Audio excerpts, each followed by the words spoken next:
So I've been asked the question, which part of a session is the most important for how your client views your session? And I'm going to say it's the cool down all day long. And unfortunately, this is the one bit that gets really missed off, or people don't plan for, or they cut off the end of it, or they just do some stretches because they take it for granted. So I wanted to share with you a system so you can nail your cool downs time and time and time and time again. And the reason why this system in particular is so good is it's so simple, but it also means that you're considering just the physiological side, but also the psychological side of why your client is doing what they're doing. And alongside doing what they're doing, you're able to then say, this is why we've done it, and this is how it relates to your goals, and you're able to check that they've learned. So the system I want to share with you is called Pluto, and it's a 5-step system. It's an acronym, so let's start off with the beginning one. P is for pulse lower, and this is usually part of a cool down anyway. It's kind of a bit of a given, and you understand the importance of making sure that the physiology has gone down a level, that it's going back towards a normal level of exertion before your client walks out the door. And that's really, really important, not just for the body, but also that reflects on the mind as well. You don't want them to feel like literally you've sort of stopped a session part way through, which it can feel like if you're sort of racing to the finish line to complete a Tabata as the last thing that they do, for example. So pulse lower is the most important in the first part. Second part is to lengthen the muscles. Now for this one, just pick 3 to 5 exercises or 3 to 5 areas of the body that really they need to focus on, and lengthen just a few areas. If you start including tons of stretches, they're going to A, get bored, or B, wonder whether they've come to a stretching class. It's going to take you way longer than it needs to.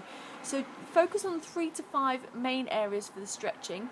And whilst you're focusing on those areas, really dial in to why you're choosing them. Are you doing them because it'll allow them to have better posture, stability, better shape, able to hold themselves? And how does that relate to their goal?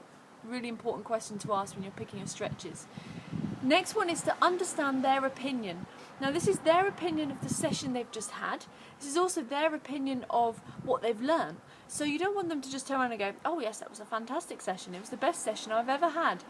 That's just an ego massage. What you're really looking to get is valuable data from them. Did they understand the objective that you set out? Did they learn from that?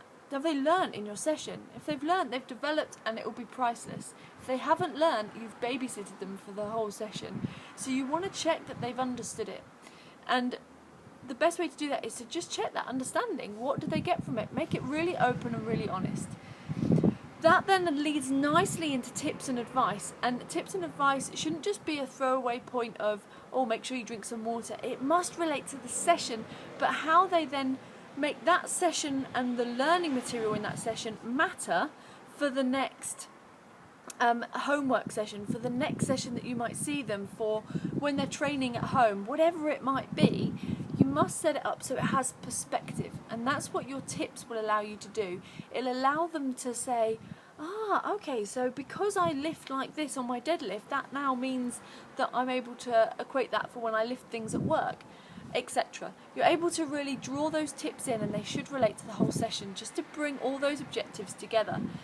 Now the final part is organise your next session. Now this kind of sounds a little bit more of a sales input, I suppose, but really it's about closure. It's about making sure your client has closure and perspective of that entire session. So you want to leave that session having already organised when the next session is going to be, or organised the next call that's going to happen. So maybe it's a free session you've done and you need to organise a call to make sure that they attend for another one. Don't leave them hanging. Make sure that you've got something for them to move it into. And that means that they're able to go, I know what I've got to implement by a certain deadline. If you leave it totally open, the danger is that they're gonna either forget what they've put in, or they're not gonna feel motivated to make that next session happen.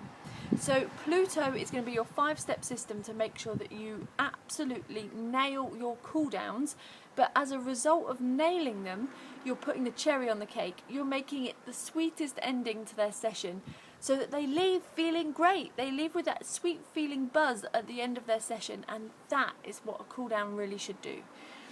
So, pulse lower, lengthen the muscles, understand their opinion, tips and advice, and then organise the next session.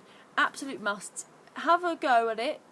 Check out what that feels like. Give it a go with a couple of clients. If you like it, let us know, because it should make you feel a lot more professional and a lot more organised when working with your clients.